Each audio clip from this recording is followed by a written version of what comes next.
The finish of this year's Milan-San Remo was pretty spectacular. Gerald Cholek from MTN Qhubeka out-sprinted a few guys whose individual salaries might actually be bigger than the entire team budget for MTN Qhubeka.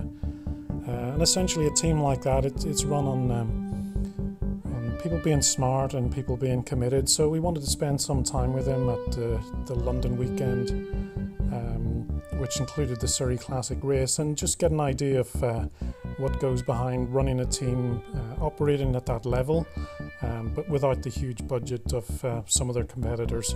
So here's a little bit of their story.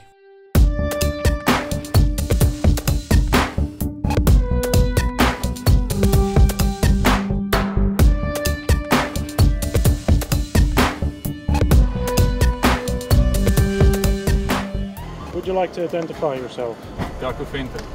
Okay, and what's your policy on socks?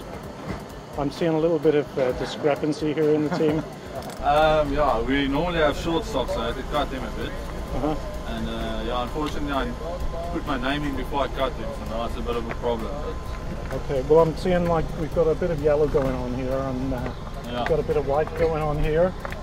Yeah. Is that something you expect a UCI fine for? Maybe the length, maybe it's a bit high. For the yellow, you get a fine. Yeah. And for Andy, yeah, maybe he doesn't like the yellow, but yeah, I think it's... Is there much compression going on down there?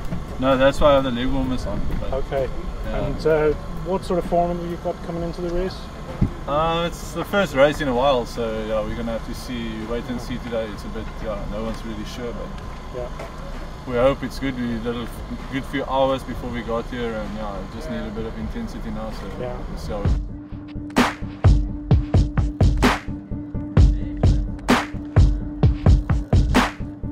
I'm Ian Blackburn. I'm one of the team physios. Or at the races, it's multitasking, so it's a little less of the physio and a little more of the overall sort of care and backroom looking after the riders. I saw you making my sandwiches earlier. What have you got in store for lunch?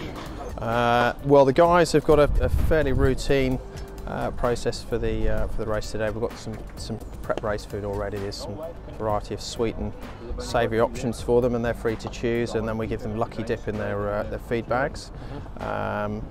And then after the race, we've got some sandwiches made for them, just so they've got an instant burst of protein. There's some mozzarella in there, a bit of salad, and we're kind of free rein to give them what they like, really. How many miles would I have to do to get a recovery sandwich? You would need to ride the whole event to get the sandwich.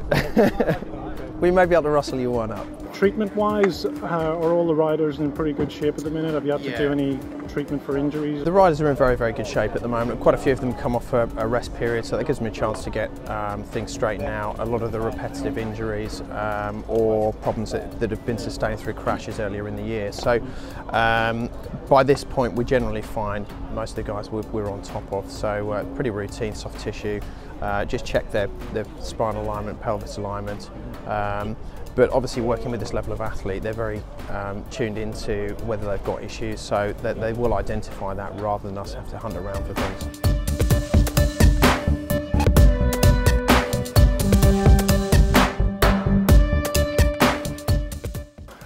Rob, do you want to give us a little bit of background how you ended up in this unusual position you've got?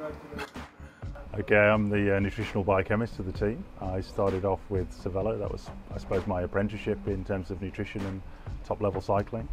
And subsequent to that, basically I've come to join the team to help them make the step forward to race at top level. It's been difficult at times. I think we've got some riders, obviously 70% of them are from South Africa, and they have a lot to learn, but they're learning very quickly, and they're improving very quickly as well. Today's race, you must think you're in with a cheeky little chance if there's a sprint finish on them all? Absolutely. I think Gerald's riding at very top level, and I think he's underestimated at Milan-San Remo. They took a guy who could sprint to the finish, and a guy who can show that he can climb with some good guys as well. Peter Sagan and Kansara no slouches on steep climbs, so hopefully he can deal with the hills today without any problems.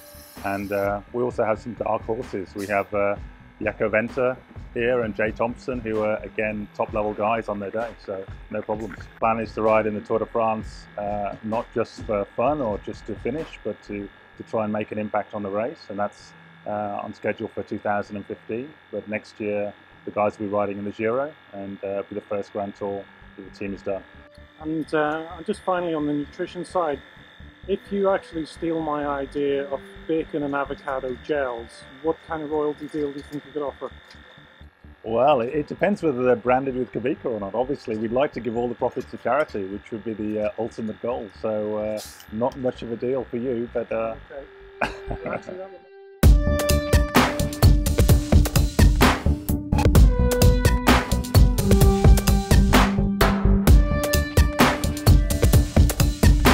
My name is Ellen. I'm the logistics manager for MTN Qhubeka, and I'm just here to, it's my first race actually for the year, so coming out and just seeing what the team does and get a bit of idea of how things work at the races, so it's been fantastic. Yeah. So one of my roles is to try and sell Qhubeka bracelets and the rider cards. So what Qhubeka is basically kids in South Africa and in the rest of Africa as well. We have certain nodes where they've got to grow trees and pick up litter, but mainly grow the trees. And once they've got a certain amount at a certain height, they then give them through to Qhubeka as such, and they get a bike, which is fantastic. So it's basically just it's a program where we uplift communities, and it's not a hand out, it's a hand up program. So they've actually earned the bikes, which makes them appreciate it more.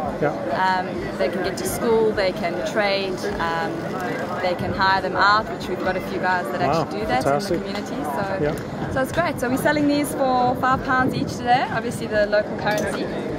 And all the proceeds, of course, go to Qhubeka and help get kids on bikes, which is what we want to do. Okay, so I presume that really I should buy one. That'd be fantastic. I mean, if you, and you know what it's about. Like I said, it all goes to Qhubeka, so you're helping put a kid on a bike. So basically, that gives you a little bit of insight into how a team with a huge amount of passion and not a huge budget gets things done. And personally, I'm looking forward to seeing what they can produce for the rest of the year. It's been cool hanging out with them. They're a great bunch of people. And if you see them at a race, go buy a bracelet.